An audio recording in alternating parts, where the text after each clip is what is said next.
Welcome back, everyone. I am so thrilled to have you here for another explainer. Today, we're diving into the fascinating, honestly kind of hidden legal infrastructure that makes all of global trade actually work. I mean, think about everything you own. Chances are it crossed an ocean to get to you, but how does that whole massive system function legally? Well, to figure that out, we're drawing directly from Lesson 5 of Dr. Nilima Chandramani's absolute powerhouse of a textbook, Carriage of Goods by Sea and Multimodal Transport. It is basically required reading for the field, and we're going to unpack its core concepts right here, right now. So who pays when a voyage goes wrong? It sounds like a pretty simple question, right?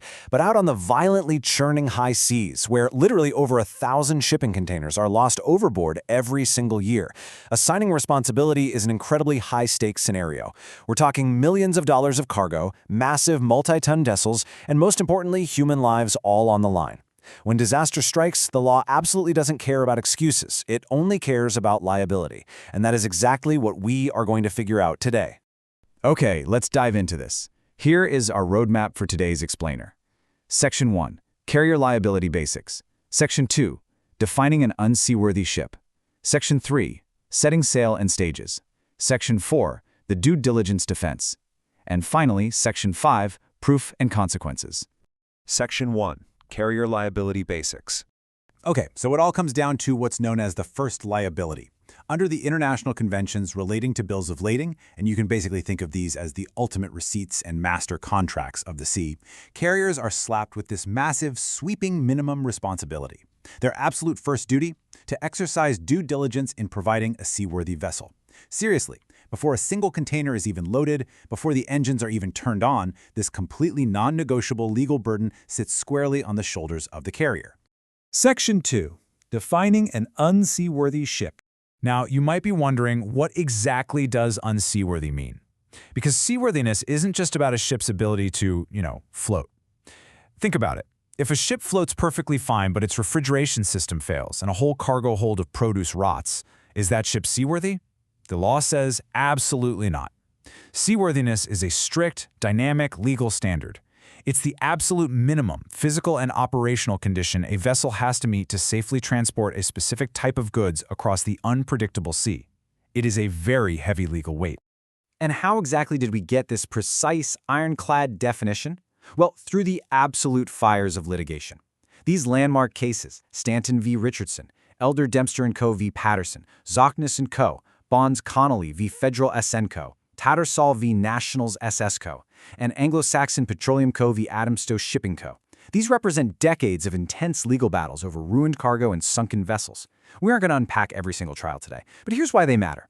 Every single time an imported item arrives safely at your front door, it's relying on the strict frameworks of liability forged in these exact courtrooms. They definitively draw the line for when a ship is legally declared unseaworthy. Section 3. Setting sail and stages. All right, so when does the legal clock actually start ticking? The primary rule, drawn directly from the text, is simple but totally unyielding. The ship should be seaworthy on sailing. The fundamental, overriding obligation begins at the precise, exact moment the ship sets sail. Not a week before, not just while they're loading up the cargo, but at the very split second it begins its voyage. And this brilliantly illustrates a much deeper concept called a voyage in stages. This was established by the legal precedent of a famous case called the Vortigern. You see, a global voyage isn't just one long, continuous straight line across a map, right? It has stages, from the port of departure to an intermediate port all the way to the final destination. The rule established by the Vortigern essentially ensures that safety standards have to be met at every single leg of the journey. The ship must be seaworthy for that specific stage the moment it leaves every single port along its entire route. Section 4. The Due Diligence Defense. Now, what's really interesting about this slide is the reality of being out on the water. The law totally recognizes that demanding an absolute guarantee of safety against the full wrath of the ocean is, well, it's essentially asking carriers to control the weather. It's an impossible standard. So instead, the actual legal obligation is to show that the carrier exercised due diligence to make the ship seaworthy. This crucial nuance, separating an impossible perfect guarantee from a reasonable, rigorous effort, was cemented in the landmark cases of Riverstone Meat Co. and Leech River Tea Co. Basically, carriers have to prove they did everything reasonably possible to prepare that vessel for whatever the ocean might throw at it. Section 5. Proof and Consequences. So this brings up a huge question. Who actually holds the burden of proof? When the cargo shows up soaking wet or the ship is heavily damaged, who has to stand up and prove what happened?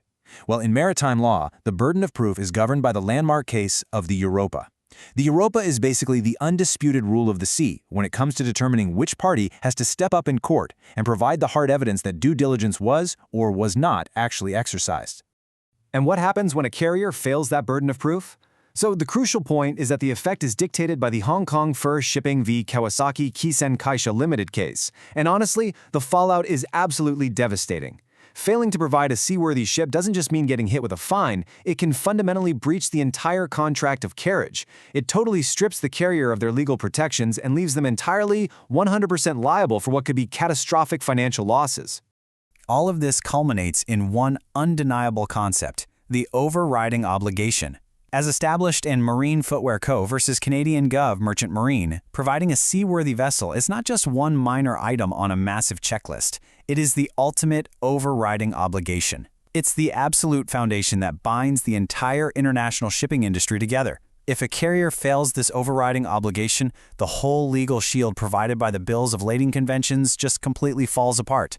Which leaves us with this final, really striking question to think about.